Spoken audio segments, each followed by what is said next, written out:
It's time for a Humans in Tune conversation with Darren on 93.9 Mike FM. Hello, 93.9 Mike FM Facebook friends and avid podcast listeners. We appreciate you tuning in for another Humans in Tune conversation here at 93.9 Mike FM. Today, I'm privileged to have as my guest in the virtual studio, Dr. Letitia Wright. She is owner and distributor and creator of the Right Place TV show. We're going to talk about her TV show, a lot of the initiatives she's created and the things she do. As you know, here on Humans in Tune, we talk to doers and movers and shakers and people who are making changes in the world for positive reasons. And I'm very happy to have you here in the studio with me today. Thanks for joining me. Thank you for having me. It's now let's talk a little bit about you just real quick. Where are you based? I am based in Southern California, so I'm in a little town called Rancho Cucamonga. Uh-huh. A lot of people ask me if I live next door to Jessica Rabbit, and I say yes, I do. But I'm like halfway between Los Angeles and Palm Springs, so I tell most people, I'm from Los Angeles.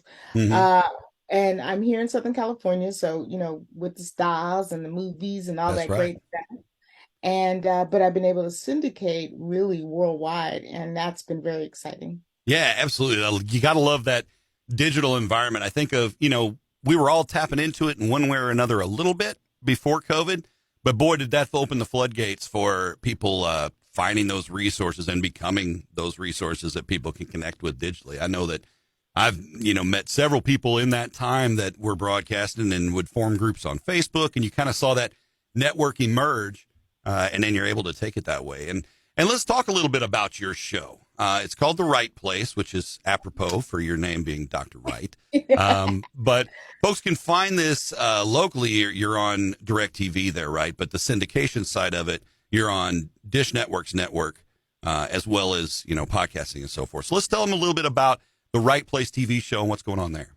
So Right Place TV show now, that's a little bit old. We did 2 years on Dish and DirecTV. That was really great. So now our focus is we have our own channel on Roku, Amazon, and Apple TV. Awesome. So I do focus and work with other clients who want to have their own channel so that they can create revenue and have a little bit more freedom. It's not social media like YouTube, so it's a different playground, different rules, and different opportunities. So right now we're on Roku, Amazon. You can go to Amazon, like you're buying something, put in The Right Place, and our channel comes up. And then on the channels, not only my show, The Right Place, which is for entrepreneurs to help them learn whatever they need from business, because when I was starting out, there was nobody there for me. I'll tell you that story in 1 second. And so, but I also have other people on the channel that offer other things. I have the career engineer on that channel. So if you're still in the job space, she has great events. The way I met her was very interesting. We met on Twitter years ago, and we've become good friends. And she's on TV in Virginia. So she is the career person that does a report every week. So many jobs and this and that. That's what she does. And so she's on our channel, with her own content. And it's really, really great. The reason why I started this show is because I am a physician. And when I started out, I could not get anybody to mentor me. My practice was not blowing up. My practice was not thriving. Sure. And I kept asking different doctors to help me. One doctor said, "You have kids, right? Well, go home and be with your kids." One doctor said, "You're 2 towns over from me. That's too much competition." Like I could not get help. And that's you trying to do that in a space where I'm sure you've got these huge conglomerate hospitals and stuff too that are buying up smaller practices. That whole sphere of that whole thing was going on. And so I called a practice management company, and there were no books and all this kind of stuff. This is a long time ago. The Wild West. Way back in the days. And so I called a practice management company. Practice management companies were the companies that came in, helped to get yourself together. And, and I got so excited when they called me, and I got my pencil and my paper, and I'm like, I'm going to take notes because they're going to tell me when, consultant's going to come. And the woman got on the phone and said, "Yeah, we have your application. And Dr. Wright, you don't make enough money to be one of our clients." Well, there's a big fat brick in the wall, right? Right. I was pretty much crushed because that was like my last resort. Well, yeah, that was these guys are going to put me on track. I'm going to succeed from here out.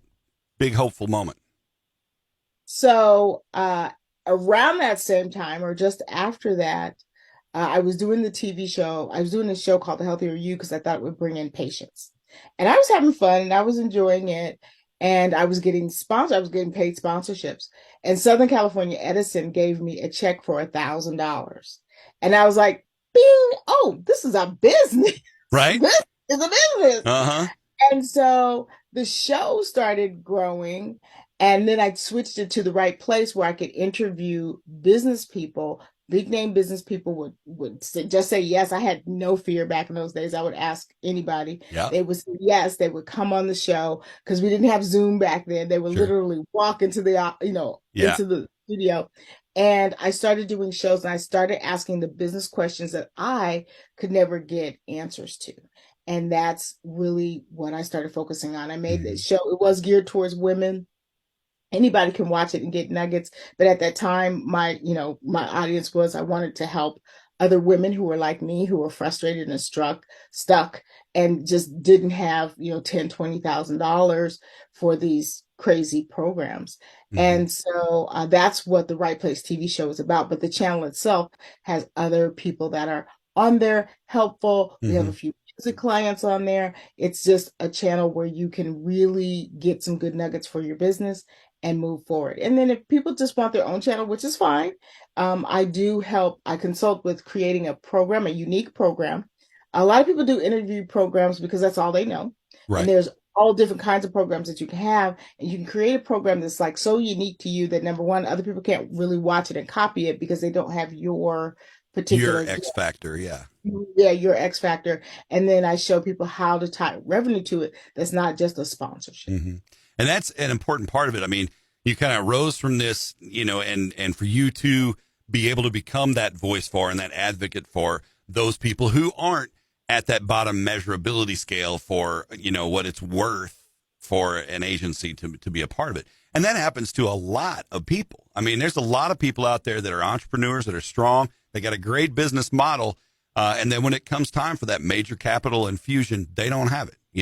Maybe they worked in radio for years and they're just broke, or, whatever the situation is for them. But something that you're touting yourself is the crowdfunding expert. Yes. And that sense of that mindset of crowdfunding is a great way for those to make those things actionable. Let's talk a little bit about that. So in 2010, I had been seeing crowdfunding and looking at it, but a friend of mine decided to crowdfund his book. And I watched the whole process up Right. close, and it clicked. Oh, this is great for entrepreneurs because now you can raise money without worrying about your credit score, without, you You can don't have raise to money. worry about immense loans you got to pay back. There's loans you got to pay back. This is wonderful. And so I started trying to learn about crowdfunding. There were only two books out on Amazon. Wow. Literally, there were two books. There wasn't anybody really teaching about it. And so I got 10 friends together and I said, hey, I'm learning about this stuff about crowdfunding. And the call kind of went like this, Darren. Hey, Darren, how you doing? Oh, hey, yeah. Hey, I'm good. How are you? Yeah, my friends do talk to me. They do like me. So Sorry. So I'd say, hey, Darren, I'm working on this thing called crowdfunding. I know you've got your radio show. Do you mind if I crowdfund some money for your show? You know me, I'm not going to rip you off, but I am practicing this. So Uh-huh. I don't know if I'm good at it or yet, Yeah. but Will you be my test dummy? yeah, will you be my test dummy? And so, I got 10 people to say yes. Uh-huh. Six of them went great. Four of them crashed and burned. You can see the smoke still rising from there. Over And LA, the little clouds. Yeah. right. And so I got to really learn what works and what didn't work because Mhm. there were a lot of people out there teaching and they were literally teaching stuff that like doesn't work in the field. And it makes sense, but crowdfunding is actually counterintuitive. And so some things that make sense don't really work for you to In help that you move. model. Yeah. And so I put my knowledge together. I put it in a package. I called the SBA in Glendale, Los Angeles area and said, hey, who's teaching crowdfunding? And the lady said, what's crowdfunding? And I Mm. said, I'm teaching crowdfunding. When do you want me to come in? And I Yeah. literally booked classes like that. And so I just started teaching people. My goal was not so much to, make money and do all this stuff. My goal was let me hip you to this way of funding your business that you guys are totally missing out of. At that time, people were using it for Bitcoin and all this kind of stuff Hmm. because the way all of those coins are, the way the money is raised is using crowdfunding Yeah. techniques. So people just really didn't understand, like what was happening. And so I just was teaching it. I helped people raise money. I've helped people raise millions of dollars. I've helped people, raise $5,000. There's a young lady on TikTok who has a leisure wear suit. And I literally, because she's great at marketing, I literally just talked to her on the phone and said, this is how you do your crowdfunding project. You can raise $5,000. Do this. She did it and she raised the money. Yeah. So, The so proof is people, in the pudding. Well, and I yeah, like that you're basically you're mentoring, you're enabling them. It's that whole teach a person to fish thing, right? So you're enabling them you're empowering them to be able to use those tools to succeed at what they're doing. And do you find that as a model, like, you mentioned okay, well, I'm going to jump on with these test dummies and we're going to run this show, like different formats, different styles, different material of what they're producing. I mean, is it all still kind of universally applicable? absolutely, because I've helped someone raise money for game show, for real estate, not a game show, a game Okay. called Golden Blocks. I helped them with that. I've helped raise money with people who are writing books. It's like you name it, I've done that project. Music, CDs, Mm-hmm. you name it, I can think Yeah, of a project that I've done in that area. And so different things work better in different areas, but it is still a great way to go. And as money gets tight, as the points go higher, as banks are giving less and less, I think entrepreneurs should really put crowdfunding at the first consideration, but do work with somebody professional to help you with it. sure. I often see these people posting on Facebook, I prayed about it, I journaled about it. Did you talk to a professional? Yeah. No? Okay. Good luck with that. Thoughts and prayers. Good luck. Yeah. Yeah. Mhm. Yeah, exactly. So, as you've been able to help people and apply this model, and of course you're applying it to your own model as well, again, the proof is in the pudding. What kind of a space are you in now? Like, are you working with a regular stream of clients? How are you balancing all of the activities you've got going on? Yeah, it's so interesting because my TV side and the crowdfunding side have a little bit of overlap, but not as much as you would think. Okay. And it's sort of like the people in crowdfunding kind of don't know I have this whole TV thing going Okay. on, and the same thing with the TV people. So it's really kind of Split weird. So lives almost. yeah, Yeah. split lives. So I balance both of them. I do take on clients doing consulting. And I do, work with them. I hold their hand. Okay, we're going to step over here. Okay, we're going to do this. We're going to do that. Create a plan for them and move forward. So I do take on private clients. That is limited because my time is limited. There's only Yeah, for one. sure. Yeah, And I then, understand. I'm terrible at time management. I overbusy myself way too often. So, yeah. so, and then for the TV side of things, I have, scheduled times with people. I just have a lot of people who want to do this. Mm-hmm. My goal is to help people get their voices on the air. Some people want to take their podcast and put it on there. So we talk about that. But I'm always, always, always with the media talking about how to infuse revenue. Mm-hmm. And I'm sure that working with a varied, palette of clients have been able to take some input from them as well. That's helped to kind of evolve your process. You see something that might work better for this versus that. And so that lets you put things into flux. Absolutely. The Are You an Entrepreneur program, you developed this really kind of right before the body slam of COVID hit, right? So like we're at the beginning of 2020. So I'd love to talk about this. Yeah. Yeah, I got called by a woman here, a couple of towns over. She runs a program for women who are coming out of prison. She has homes. She does Okay. all of this, and they asked me to come in and create this program.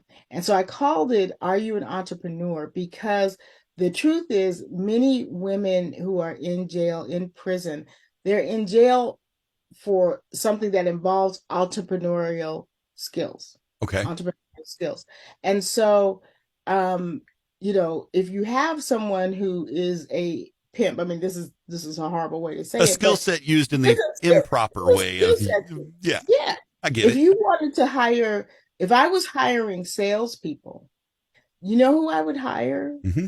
I would hire anybody who's been on the pole, anybody who's gotten arrested for what they were doing on the pole, because those girls know how to sell. Yeah. Those girls know how to sell. They have skills. And so a lot of what women are in jail for are things that involve an entrepreneurial skill. So they're in there being trained to get yourself together, get Right. off your addiction and get a job. But I want to address this third entrepreneur. if she is an entrepreneur, if you are an entrepreneur, it's very hard for you to hold a job. And they used to call entrepreneurs ne'er-do-wells. This is back in the Yeah. 1800s. Oh, your uncle so-and-so, he's a ne'er-do-well because he Uh-huh. can never keep a job. Uncle so-and-so was probably an entrepreneur trying to make the business part work out. Yep. But because most of our middle-class families are just about, hey, make sure you get that good job, we can't really imagine an entrepreneur life Uh-huh. where it's successful. We think it's some sort of magic to go from opening your business to being, a giant conglomerate. Yeah. And so I came in, I created this program. It was very, very interesting. These women have great ideas. There was a woman who she came in every class, beautiful eyeshadow. I mean, beautiful, just like Like gorgeous. ready to do the YouTube tutorial right there, kind of. Right, Hmm. right. Not too overdone, but still colorful, matched her personality. She was amazing. And I was explaining to her, hey, you can start off selling lashes. You can start off with this. You can start off with that. And I also had a program with homeless kids. We can talk about that, where I had one homeless young man. He was couch surfing, a teenager that was couch Hmm. surfing. And he came to me and he said he wanted to start a makeup company. I helped him get his first lipsticks. Amazing colors, amazing job. This kid is, it's still for sale on Instagram. I mean, he's doing his thing. That's He's awesome. 22 now, but he's still, Wow. doing well. So I could see their entrepreneur in them. And they did need more mentoring because of what they've been through. Oh, sure. They kind of were having trouble seeing that. But they had great ideas, and they were just really thriving. So that program was really fun for me. It was nice. They needed some better computers, but that's okay. That comes uh along with it that eventually. comes, Yeah. yeah, Yeah. that comes along eventually. But this I have to say I enjoyed the program because the women were brilliant. They That's had awesome. been in jail, they had been, they'd done some things, but it didn't take away the fact that they were really very smart, and with the proper backing and mentoring could be great entrepreneurs. Oh, yeah.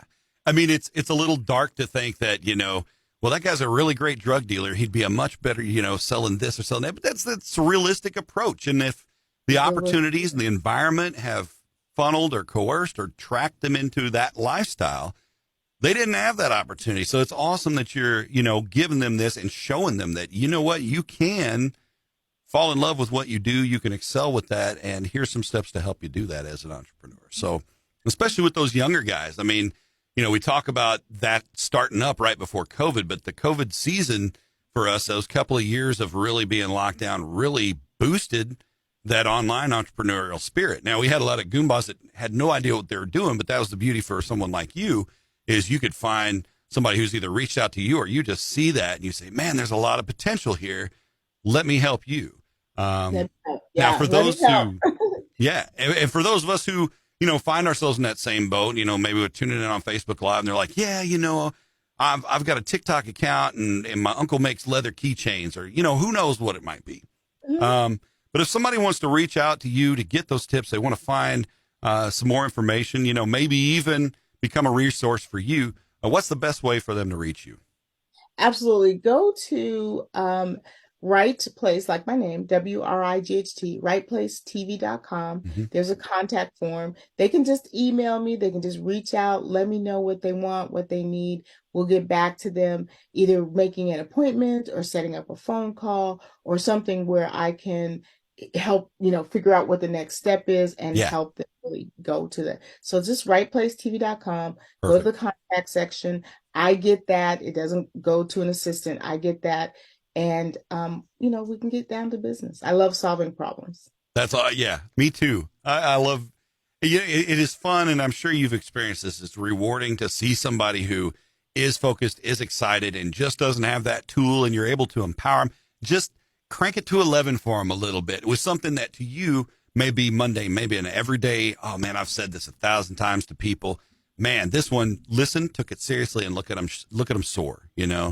It's a Mm. great feeling, and especially when you can do it to empower people that haven't had that opportunity or haven't had haven't been exposed to that kind of an influence. So that's an amazing thing.